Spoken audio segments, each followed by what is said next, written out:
There it is. It's a nice, brisk, not summer day in Texas. We have braved it all. And now are awaiting the snow apocalypse of 2017/18. Our text this morning comes out of Luke chapter 11. The household has been sick this week, except for me. It started with Kimmy, then it went to Caroline, then it went to Steph. And I think for the last 40 minutes as I was sitting over there on the pew, I began to realize that it's going to finish up with me.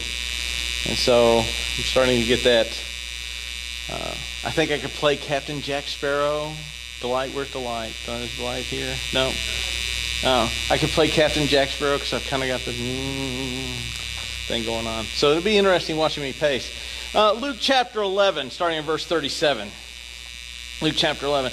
Luke is going to continue on here in this discussion with the Pharisees, and Christ and the Pharisees that he's having. And this continues the theme that Luke has established early on, that those who are Christ hear and obey.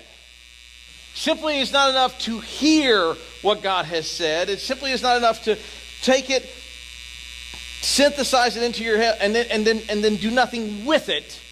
But hear and do. Hear and do. This is the theme. And it goes where he, in 37, has been invited into, almost kind of into the lion's den kind of aspect. He's been invited to a Pharisee's house. And typically when you go to someone's house, you try to be polite.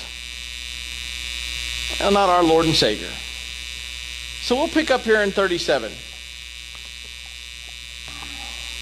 While Jesus was speaking, a Pharisee asked him to dine with him. So he went in and reclined at the table. The Pharisee was astonished to see that he did not first wash before dinner. And the Lord said, "Now you Pharisees cleanse the outside of the cup and the dish, but the inside is full of greed and wickedness." Now what is going on here? He's asked to go. He's at this Pharisee's house. And it's not that Jesus didn't go and wash his hands because they were dirty. If you were here back when we looked at this in Mark, the Jews had a ceremonial cleansing ritual that they would do, that when they came back from the market, they would wash their hands. That didn't work out the way I planned. They would wash their hands. They would wash their hands just in case they touched one of them. And then when they came back to their house, they would take their plates and cups and they would dip them into water, and that way they were clean. And what Jesus is doing is he is comparing that ritual of the dipping with the natural state of what they are. And he says, you are focused on the external. You are willing to eat from a plate that you have wiped the out. Now let me ask you, ladies, because typically I get this kind of more from women than I do from men, about your husband's standard for clean. Guy washes the outside of the glass, but never once washes the inside. Is the glass clean? Would you drink from the glass?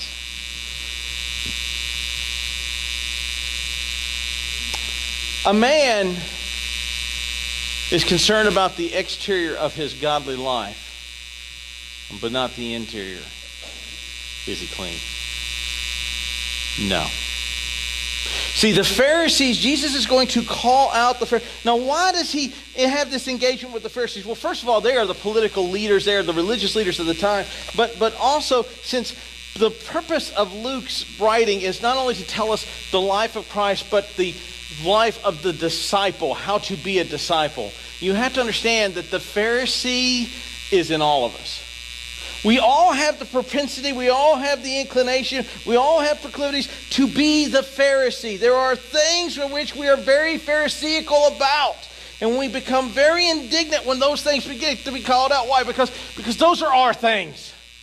And here Jesus is going to start calling out the Pharisees for their life and their lifestyle. And the very first thing out of the gate he points out to them is, you're more concerned with the outward appearance of your life than you ever are about the inward walking of your life. You will generate more time and effort about making sure that when you stand before folks, you look good, but you are not good.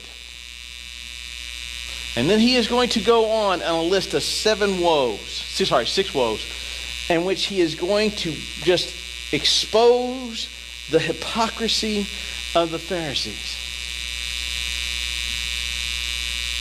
My former brother-in-law's mom, she was a great example of this. She had the perfect church lady image. And once you got past that superficial era, you saw an individual that gossiped, was nasty, hateful. These are not fruits of the Spirit. Vindictive, calculating, revengeful. See, if those are the words that enter into our head, then we are more concerned with the exterior than we ever are about the interior. Folks, those who are Christ cannot simply be focused on the exterior look. And we were talking about this in Sunday school. How would it be if we had someone stand up and begin to confess sin? And not just, I speed, but start confessing very intimate sins. How uncomfortable would this room become? And how uncomfortable and how long will it take before you start hearing, I don't think that should be shared in church? And actually, when you go back and look at the first century church, that was shared in church. It was an open book. The people were open books. Why? Because they were more concerned about the interior being right than the exterior looking right. See, a lot of times churches today are more concerned that the exterior looks good. I'm not talking about the building, I'm talking about the person, than that the interior is good. And there are folks all across the world that focus on this. Politicians hire people for the sole purpose of helping them look good. Notice what he says. You wash the outside, and you're full of greed and wickedness. He's going to expound on this. You fools, did not he who make the outside make the inside also? But give as alms those things that are within, and behold, everything is clean for you. And he goes back to talking about, look, if you were to touch something that a Gentile were to touch, it does not defile you. Over in Mark, Mark gets into greater detail that it's not what a man takes into his mouth that defiles the man, it's what comes out of the mouth that defiles the man.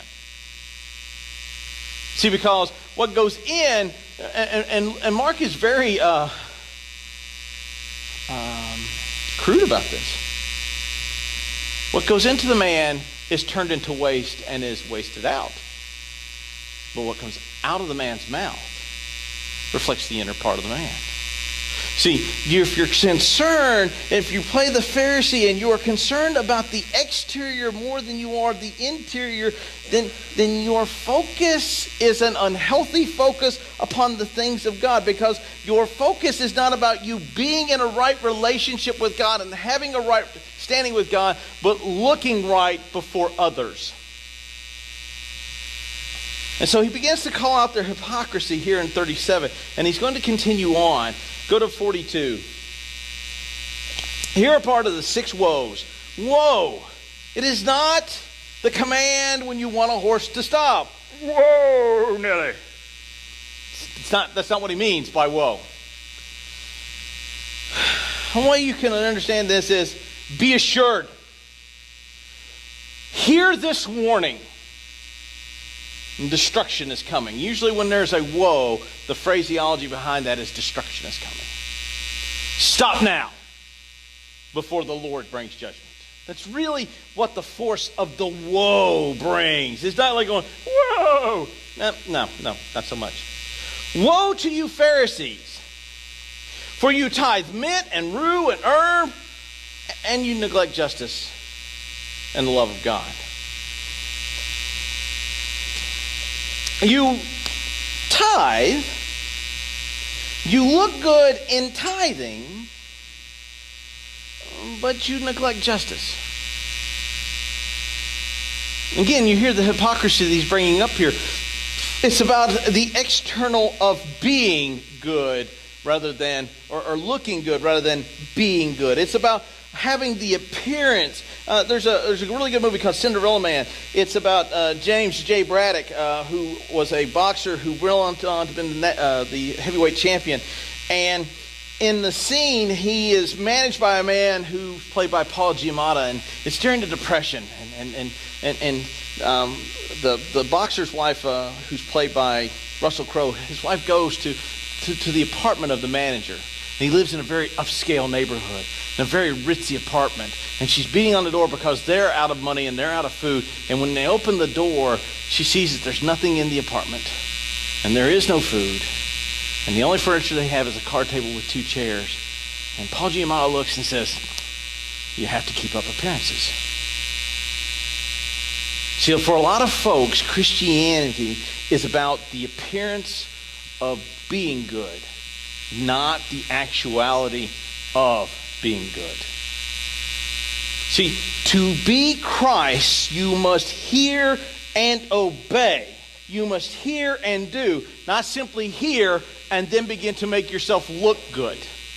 Hear and do. Hear and do. This is found all the way through the New Testament. It is really magnified in the book of James. You can't escape it. You tithe. You look good. You sound good.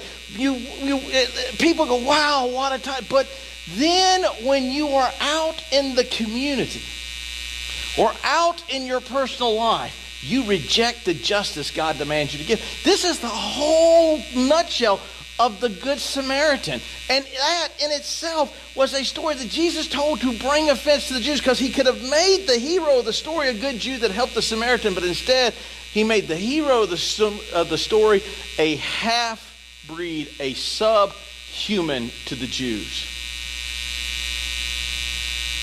To make the point that the Levi and the priest looked good, but weren't good.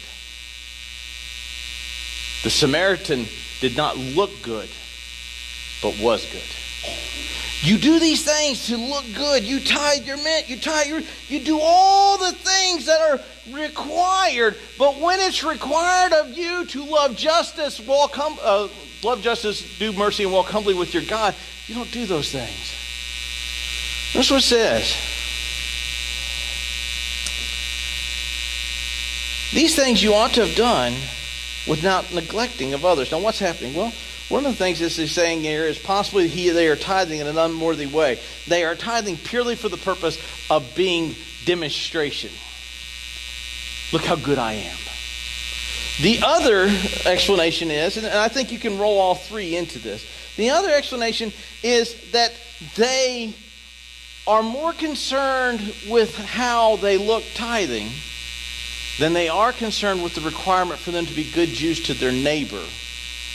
And they've taken false bribes, and they've taken things that they shouldn't be doing, and have turned a blind and false eye to the cry of the poor and the widow and the needy. Remember, folks, the poor, the widow, and the needy are things that are very sensitive or very close to the heart of the Lord. He generates in Acts chapter 6 deacons for this purpose. That's their purpose. The widow, the orphan. That's what their job is. That's why he creates them. If you notice it, you look throughout the New Testament, anyone that neglects the poor, not only James makes it clear that they're not Christians.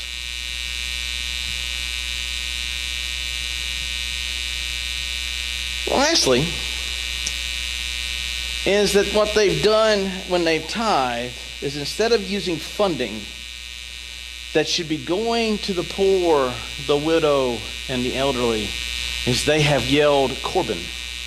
Corban is a word that the Pharisees would do when their parents were getting older and family members were in need, so that they would not have to give to and support their family.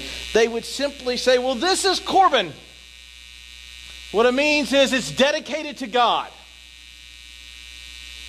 And then they would consume it for themselves. See, that sounds really good. That looks really good. Oh, I would do that. I would help this person out. But that money I've pledged to the Lord. This is kind of the arena where Ananias and Sapphira fall in. Did you sell the field for the money that you... Oh, yes, you're getting everything that we got from the field for God's glory. You know how that worked out for them. See, what happens is when we read these things and we hear these woes, we go, I understand that this upsets God, but he's kind of okay with it because I haven't been punished yet. Let me help you out, believer. You may have escaped God's punishment because he's been gracious with you, but rest assured it comes. Whether it comes quickly or it comes over a long period of time, do not think because you have sinned or you have done things or that you are more concerned with the exterior of your life than you are the interior of your life, and because God hasn't struck you dead yet, that somehow he is unaware of this behavior and is somehow complicit with it. It comes. Judgment comes. Sometimes it comes swiftly. Sometimes it comes slowly and methodically, but it does come. And the purpose of these warnings is to you to go, am I this person? Why? Because we all have a Pharisaical tendency within all of us. There are things that we hold tenaciously to, that we want, that are ours.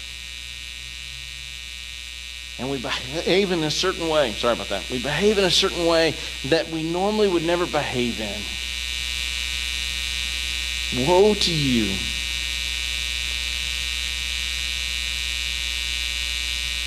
Woe to you, Pharisees. Verse 43. For you love the best seat in the synagogues, greetings in the marketplace.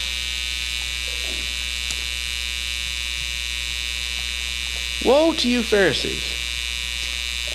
You love the best seat.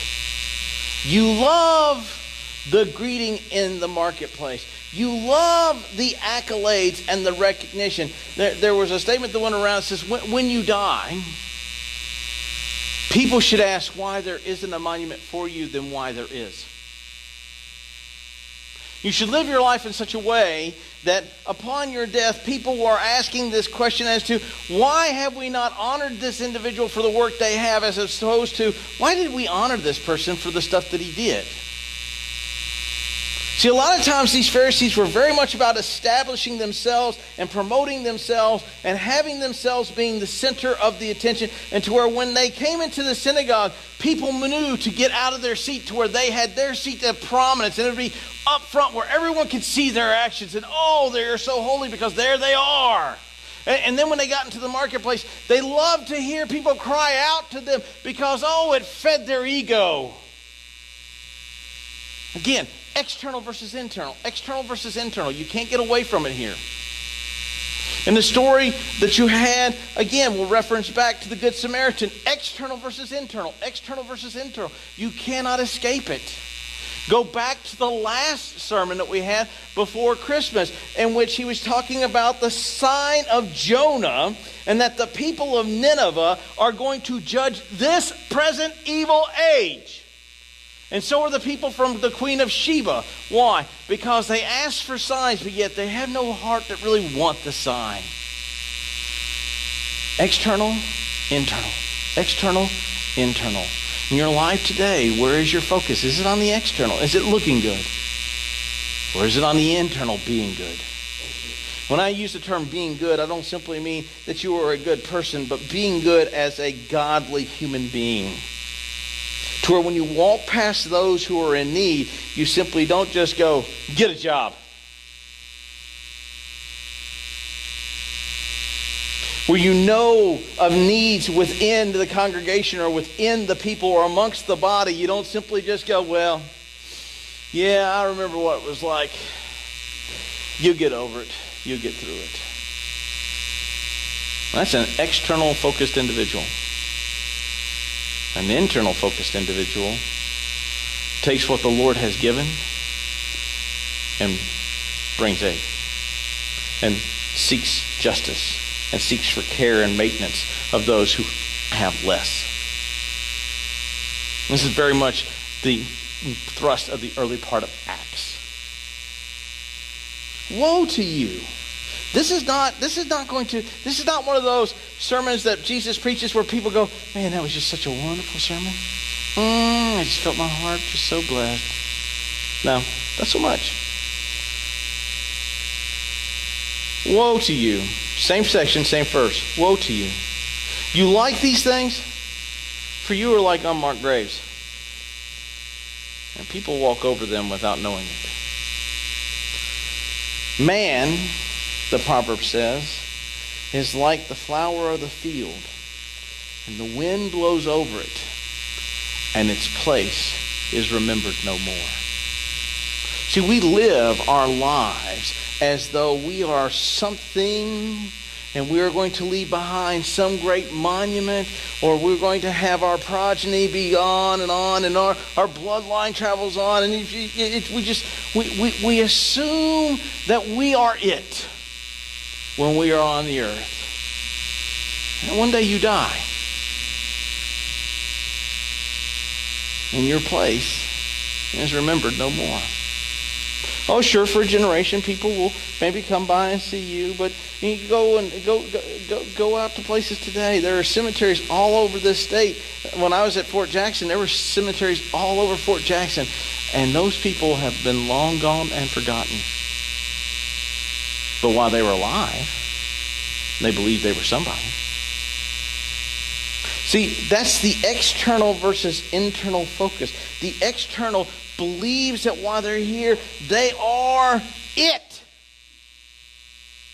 The internal realizes that they are here as an extension of the ministry of God, and therefore are to be about the things of God. And we'll see where he gets to this point here in a minute. And instead of being focused upon building the kingdom here, they're focused on building the kingdom there. And so here's this warning again. You love this external affirmation. But one day you'll die. Think of the most wealthy man you can think of. And when he dies, do you know what he is? He's just like you and I. Dead, broke, and hoping that the Lord has forgiven him of his sin. Because the other consequences is where he will spend eternity. There's nothing that separates us in reality other than temporal things like wealth, money, cars, things like that. And that's where these guys' focus were upon. See, they were focused on the external and not upon the internal.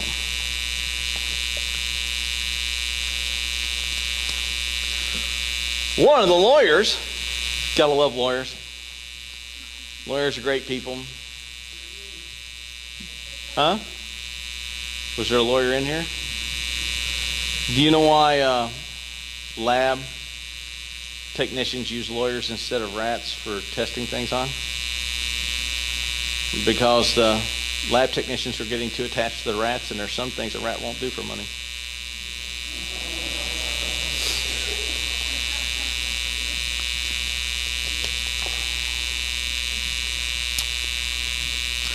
One of the lawyers answered him and said, "Teacher, in saying these things, you insult us also.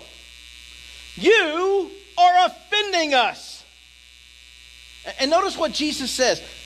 Notice what he does. Notice this. I love this part because it's here in the text. Clearly it is. You insult us. And Jesus said, "Oh, I'm sorry. It says in the Bible that I can't insult you." Nope.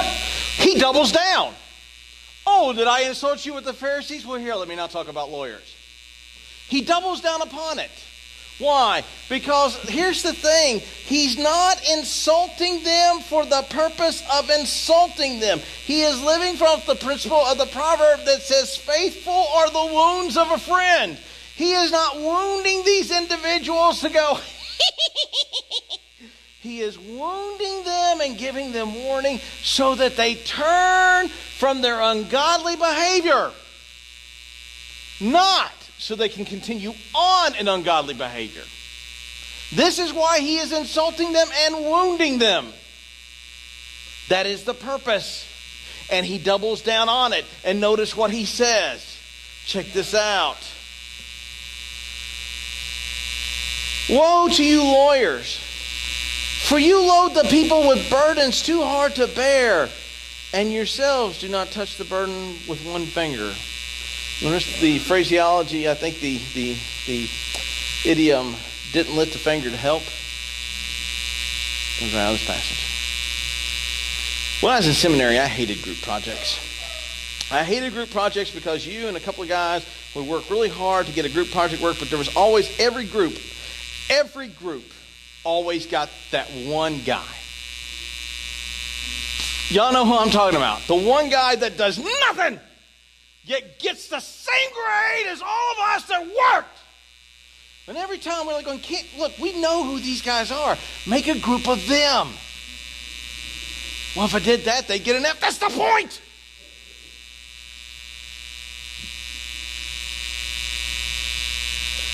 Woe to you, Lord. You put burdens on the people. You place things upon them. You burden them with things from the law, yet when it comes to you, you don't abide by it. You don't even lift a finger to abide by it. You look at this today. We have folks today throughout the land, man, they have all kinds of reasons of how we ought to live our lives, but they don't want to follow him. Woe to you lawyers. Woe to you who know of need and see need, yet do not get involved in need.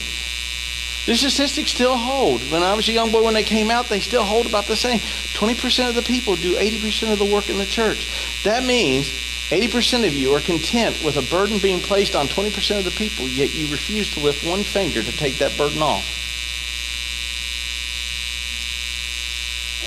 Woe to you. Be assured that judgment comes. It may come slow. It may come quick. But be assured it will come. God's wrath and God's judgment is not placated by a cute smile and a little jig. Woe to you. And statistics also show that 20% of the people do 80% of the heavy lifting tithing. Woe to you. You are happy to put this burden upon 20% of the people, yet don't lift a finger to do so or do anything about it. Woe to you. We all had those one coworker that would do as little as he could while everyone else did as much as they could so that they could be done for the day. Woe to you when you do that as a coworker. When you're working in that seminary group, Colton, don't be that guy. Don't be that guy. Colton's like, I'm not that guy. I know. I'm just using him as an example because he's right there. Woe to you who place these burdens on people, unfair expectations on people. There are a lot of folks that like to put unfair expectations upon moms, and upon individuals in the church, and upon leadership within the church. Yet, not a single one of them are thrilled with lifting a finger with that unfair expectation. Woe to you. Be prepared for the judgment that God has for you. Why? Because again, you are focused on the external. You are focused on the things that make you look good. You are focused on behaving in a way that people think that you are good, but yet internally, going all the way back up to the section under 37, you are greedy and wicked. That's what the text calls you. Be warned. Be warned.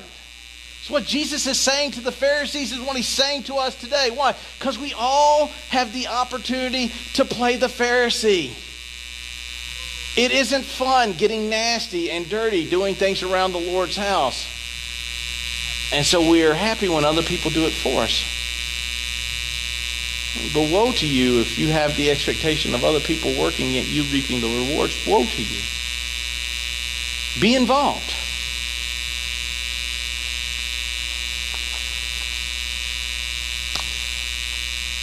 Make sure I got my page turned right. He continues on. Woe to you, for you build tombs to the prophets whom your fathers killed. For they killed them, and you build their tombs. You say, what is this? What kind of a warning is this? Would you want them to build tombs to honor the prophets? Yes. But you have to understand, in that culture, when one makes recompense for wrongdoing, their first response is typically monetary. And what's going on here is, in their recognition that their fathers killed the prophets wrongly, instead of hearing and obeying and doing the things of the Lord, what they did was they built a nice tomb to the prophet to assuage the guilt of what their fathers and then themselves are doing. They're being complicit in the murder of the prophets.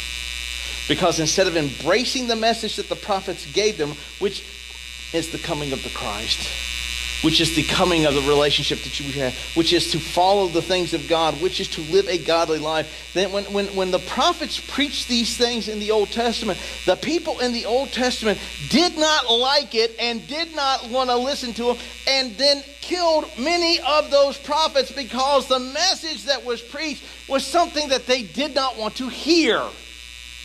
And then this generation, instead of embracing the message of what the prophets taught, turned a blind eye to that message and then built opulent tombs as though they respected the prophets. And that's what he's warning about. Giving a cursory knowledge to the things of God. I posted a thing this morning on Facebook where R.C. Sproul was talking about doctrine. And a lot of times we like to make statements about doctrine that sounds so holy, but it's so wretched. I'm more concerned with Jesus. I'm more concerned with being good than I am concerned about my doctrine. You have no understanding of Jesus without the doctrine of who Jesus is.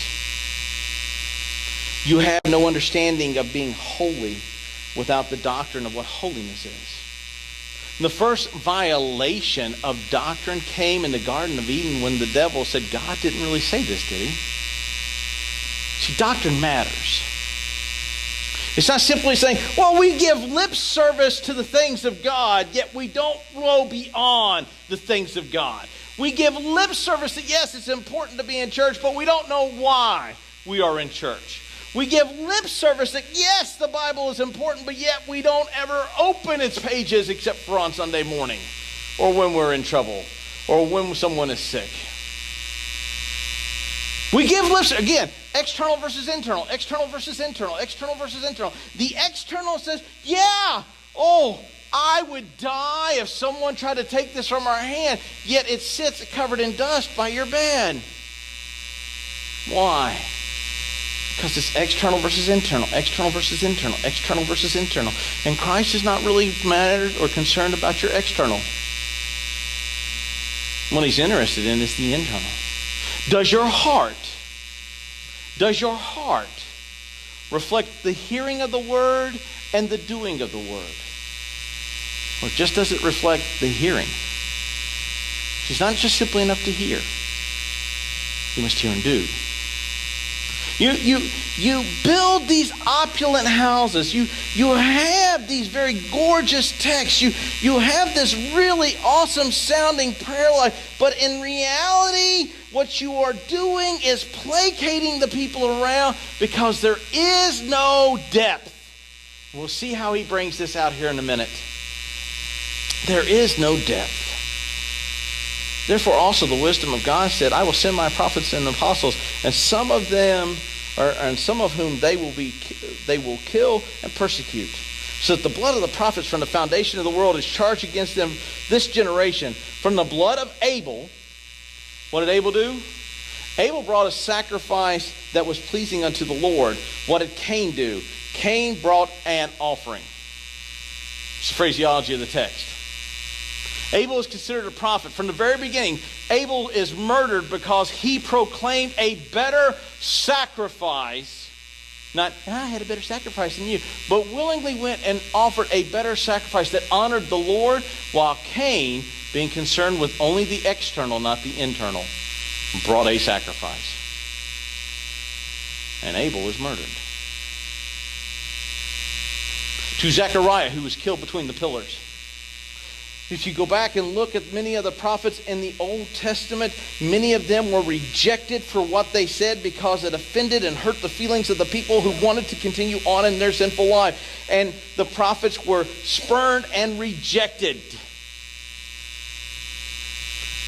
And Christ is saying this generation is going to be judged for that behavior, because it shuts the wisdom of God up. Notice what it says here. Notice what it says.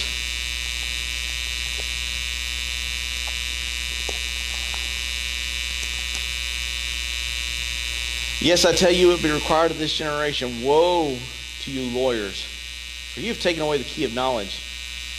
You did not enter yourselves. You hindered those who were entering. You have the knowledge of the text. These men knew the text. These men were aware of the text. They knew the law of the text. They knew the Old Testament text. And instead of utilizing that text to the furtherance and the greatness of the kingdom, they put upon the people a legalism and a religiosity that was such that it was a works-based understanding, and they had all these cool little rules that you had to follow to be a good Jew, when if you just simply followed the text is aware, it makes you aware of what you must be. You see this kind of work itself out in church history. There were times amongst early on, about in the Middle Ages with the Catholic Church, where many of the priests had stopped learning their Latin. Again, and the reason why that's important is because the text at that time is in Latin. And so what would happen is they would begin to audible on certain texts. This is what drives Martin Luther insane with the cell of indulgences, because his gripe is, if the Pope has the ability to forgive sins here on earth, why does he charge for that? Instead, why doesn't he just open freely the gifts of heaven and give an indulgence to every man? Well, because the Sistine Chapel will not pay for itself, and Pope Leo used that as a means to raise funds to pay for the Sistine Chapel. It's what makes Luther incensed. You have preachers that do this today. They focus in on the happy parts of Scripture. They want you to have your best life now. See, did you hear that? Did you hear the title of that book? Is that external or internal? That's a very external title. Your best life now. And so what they do is they hide from you the deep biblical teachings of the Word of God so that it will tickle your ear and tell you what you want to hear. And so you leave a church going, my sins really aren't that bad. I'm an okay Christian. Let me tell you, folks, your sins are that bad. And you are only a Christian because of the work of Christ. According to those here in this text, you are a believer in God because you do good things. Wrong. Yeah, but I don't sin as bad as the rapist does. You know, here's the thing. When you go and read things in God's economy, He doesn't have a delineating scale of what sends you to hell.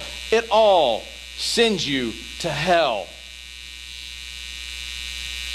And folks that are that only want to teach a certain type of sermonizing hide from the body the purpose of the whole text. There are folks that they love to hear the story of salvation. They would love every Sunday to hear the story of salvation. Here's the problem with stories of salvation. The easiest part of becoming a Christian is the aspect of salvation. The hardest part of being a Christian is being discipled. Matthew, in the Great Commission that the Lord says, does not say go make converts. That would be the word soterio. He does not say that. He says go make methetesis, which is disciples, implying that soterio has already occurred in order for discipleship to occur. And then Matthew goes on and says, go and make disciples, teaching them only about salvation. No. Teach them every word I have commanded. Every word. Why? Discipleship is the hard part. Discipleship takes you from being a milk-drinking infant to a meat-eating disciple that disciples others. Those who simply only want the one are either intentionally or unintentionally trying to lock people out of the deeper understanding, just like the Pharisees are doing here. Why? Because it's focused on the external. See, how do you manage the success of things? We talked about this in Sunday school. The world measures success by numerical value. You are successful because you have a good job that pays you good money. You are successful because you have a nicer car than anyone else in the parking lot. You are successful because you have a nicer house or more of a house or you than anyone else. You're dressed nicer. We measure things by success. The Vikings are the champions of the NFC North because they've won more games than anybody else in the NFC North. Go look at how Christ measures success. At the height of his ministry, he only had 12 men that followed him consistently. When he was dying, when he was on trial, how many men did he have following him? None.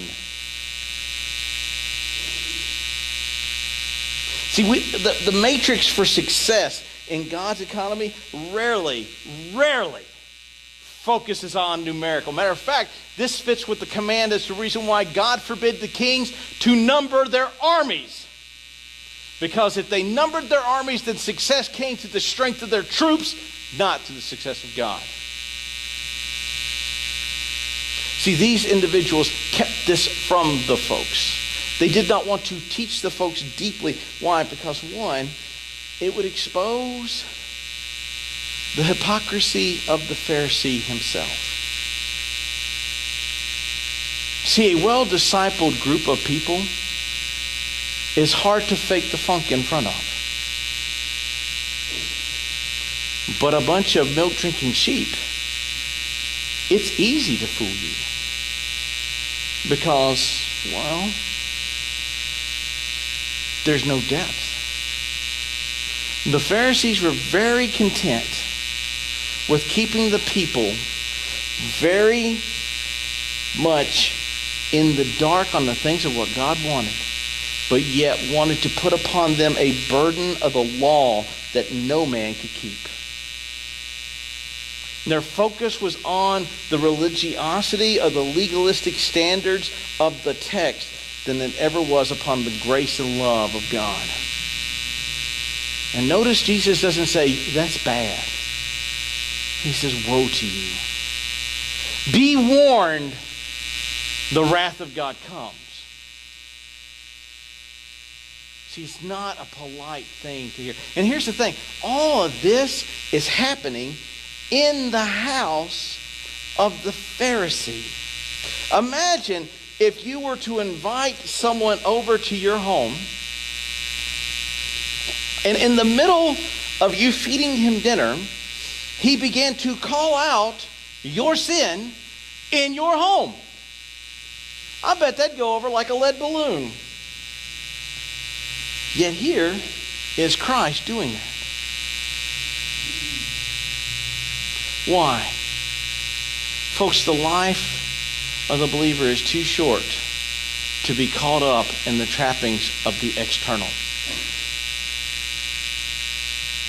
We all know that when we pull into the parking lot, especially those of us with kids, have been yelling in the car at them on the way in. And when the car slides into the parking space and the door is closed, and we go, how are you, brother so-and-so? Do we know it's fake? We know. I know. I thought my dad was a sociopath because he could be yelling and screaming at us almost like, and when we get home, I'm putting you on a rack and stretching you and beating you within an inch of your life. How are you doing, brother? You ought to be on the next episode of Criminal Minds. And then I became a dad.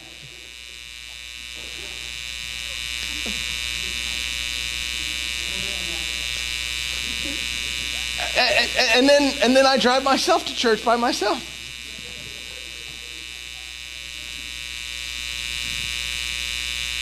See, we play the Pharisee. And sometimes we don't realize we play the Pharisee. And we get trapped in the thinking of the exterior and not on the improvement of the interior. And what Christ is doing at these insults with these individuals is not to insult them, to simply insult them, but to shake them from their position of, I'm okay, I'm a good person because I do good things. The road to hell is paved with good people who do good things. What keeps you from not going to hell is not the good things you do, but whether or not you have worked on cleaning the inside through the work of the Holy Spirit by being saved by the second person of the triune God and delivered from that. And it's simply not a matter of, well, I've been saved and I've punched my card, I've got my insurance policy, so if the house ever burns down, I'll go to heaven. Folks, let me tell you, there are a lot of people that have said the sinner's prayer that on the day of their death are going to be really disappointed at where they are because all they did was get an indulgence.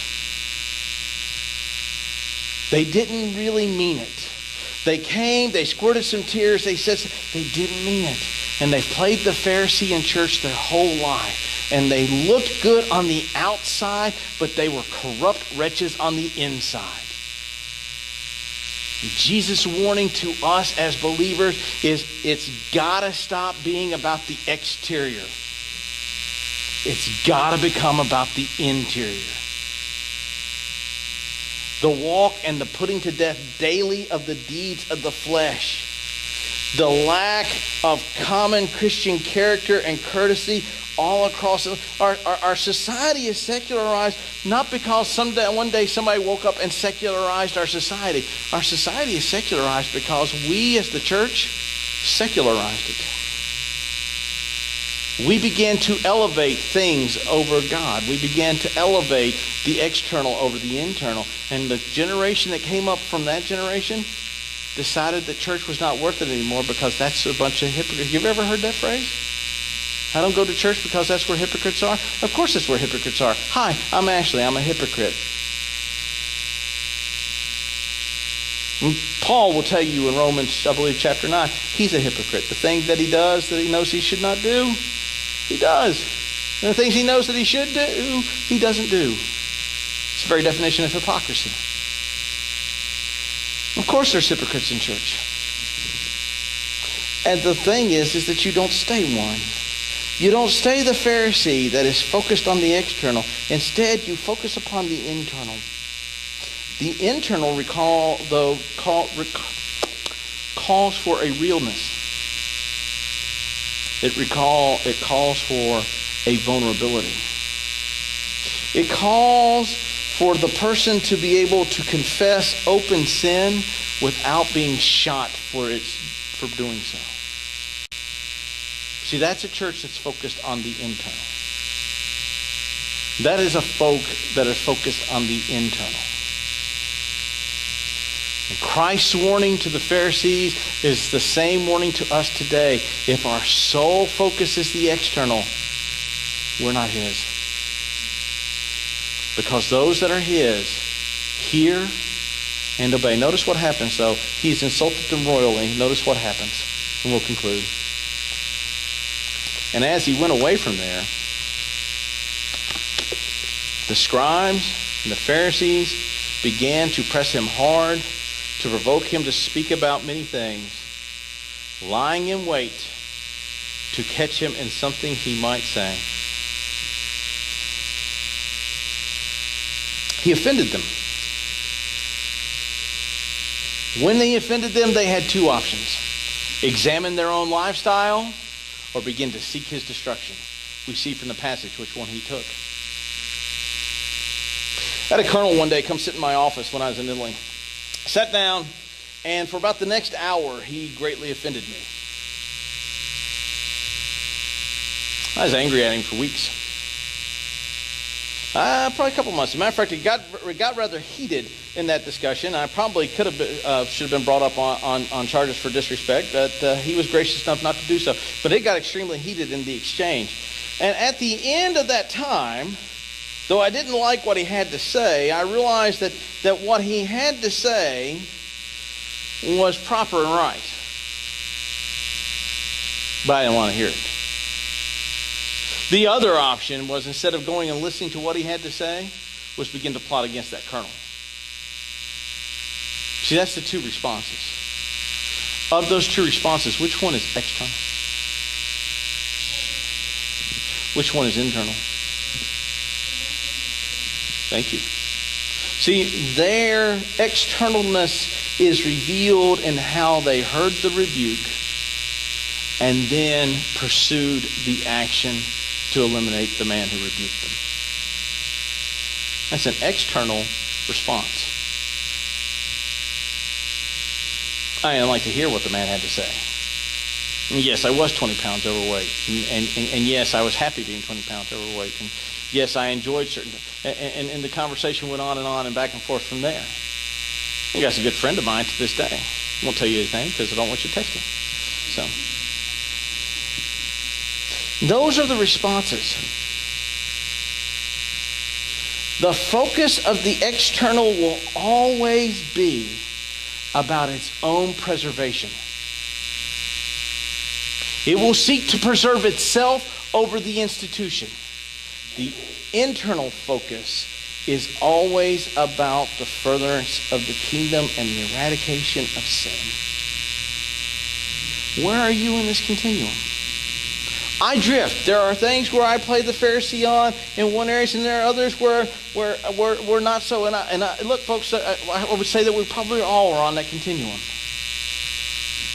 But the end result is for us to eventually be so inwardly focused that we are working, not inwardly as in church life, but inwardly about the condition of man, that we are so open about sin that's going on that we really could care less what people think about how we are as believers. See, that's what the first century church did. One of the accusations about the first century church was that they ate members of the congregation, and they were all inbred individuals because they called everybody brother and sister, and they ate the body of Jesus Christ. And they wore those as badges of honor. Some of the most thriving churches I've seen are churches where people can stand up and say, I struggle with this sin, and people stop and begin to pray for that person instead of going, I can't believe that person said that here.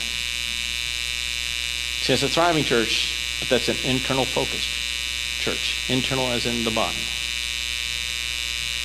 You're here today. You've been living a life that has been externally focused. You have been more concerned with how people perceive your religious walk than the fact that you have a religious walk.